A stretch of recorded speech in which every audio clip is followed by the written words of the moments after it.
I'll be the first to admit that multiplayer only games or online only games aren't really my forte. I'm not used to playing them, let alone reviewing them. But as many of you know, the Nintendo Switch just got a couple games like this. So seeing as how we have handheld versions of these games now, I decided I wanted to dive in, experience them, and review them. Starting off with a hero shooter, this is my review of Paladins for the Nintendo Switch.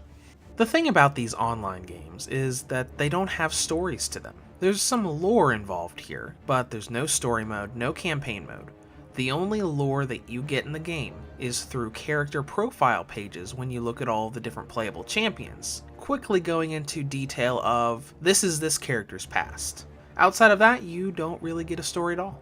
By gameplay, Paladins is considered to be a team-based hero shooter. If you're unfamiliar with that term, it's basically a multiplayer-only shooter where all matches are team-based. Before diving into all of the game modes and what you can do in the game, there are a couple things we need to talk about that a lot of people aren't exactly thrilled with.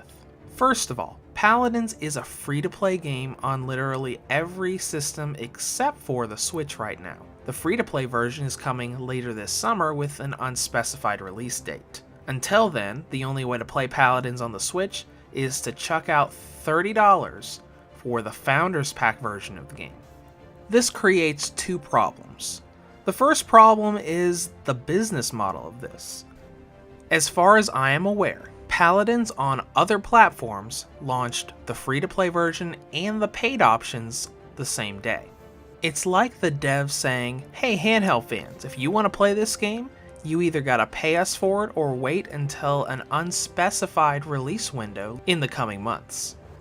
The second problem is that the Founders Pack unlocks all characters by default. This creates a problem with content and length, which I'll get into later on. As you start diving into the game, it's not going to take you long before you realize that there are basically two different game modes that you can play here. You can either have online matches in Team Deathmatch mode, which is very similar to Team Deathmatch in other games, where you have two teams running around an arena, gunning each other down until a winner is decided. And you've also got Siege mode, which is the significantly more unique game mode.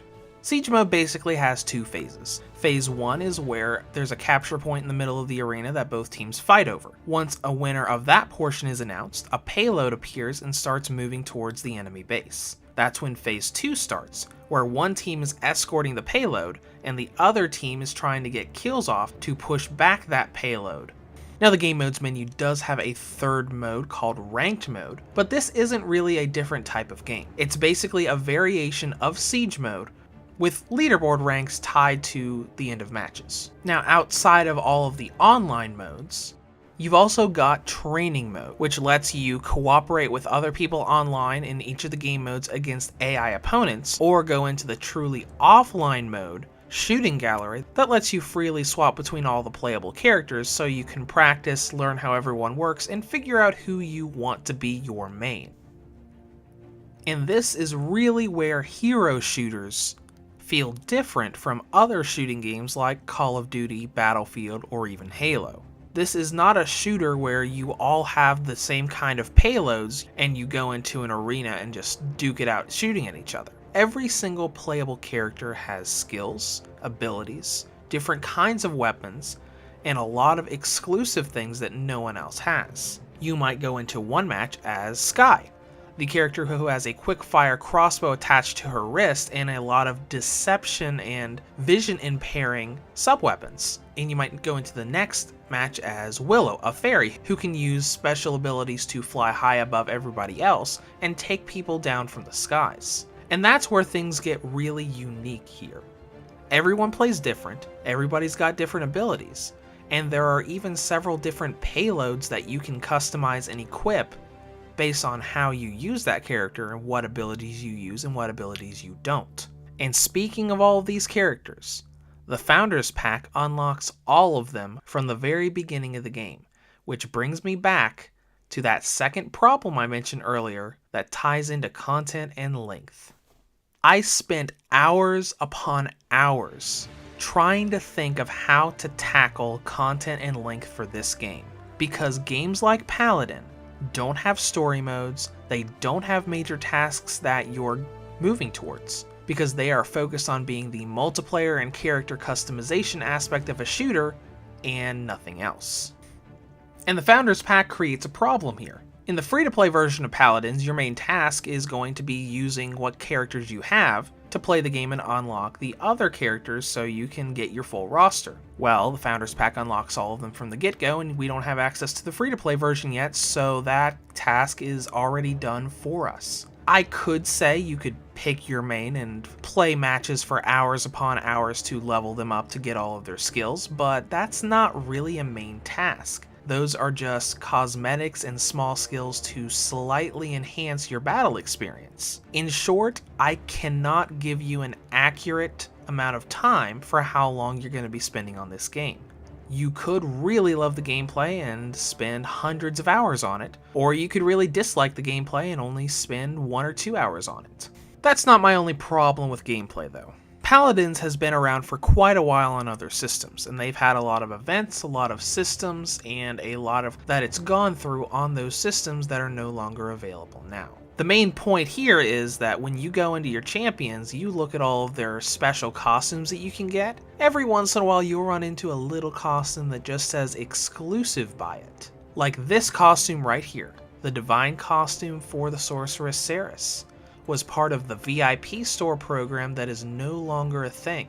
And as far as I am aware, unless they make a new event in the future that allows us to get this costume, it is there in the game for us to look at and is 100% unobtainable. If they include it in a future event, then that's fine, but throwing it in there for us to look at as something that we cannot get just seems a little bit odd. Now let's talk about presentation, one of the more ingenious things about this port of Paladins. Graphically, things change a lot, and that's part of the point of what's so ingenious about what Hi-Rez did here. Paladins uses what is known as a dynamic resolution, where the resolution of the game constantly changes depending on how much power it's using. This is there to make sure that the frame rate never drops under 60 frames per second. So the graphics will change from being crystal clear to a little bit blurry every once in a while, but they'll do so to maintain that perfect frame rate for every moment of every match.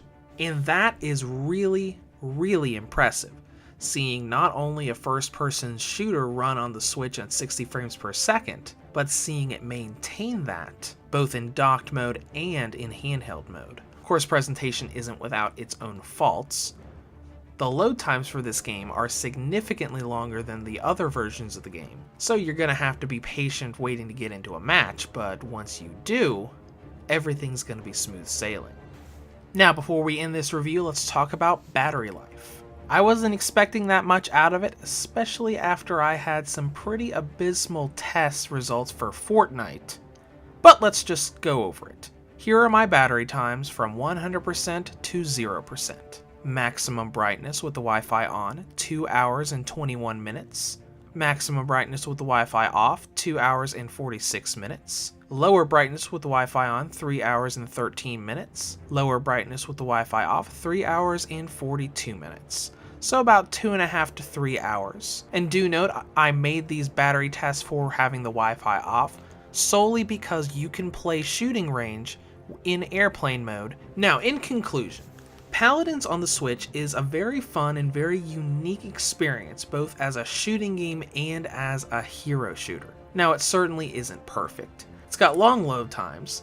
For the moment, Switch owners are basically locked into paying for it. And there's a lot of content in the game that you can see that, as far as I am aware, you can't get. But if you're willing to pay for it and just ignore those cosmetics, you'll get a very smooth and very pretty shooter for taking your sieges on the go.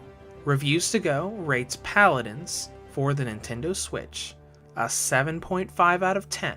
If you'd like to leave any comments or questions, feel free to leave them below or head to the website at www.reviewstogo.com.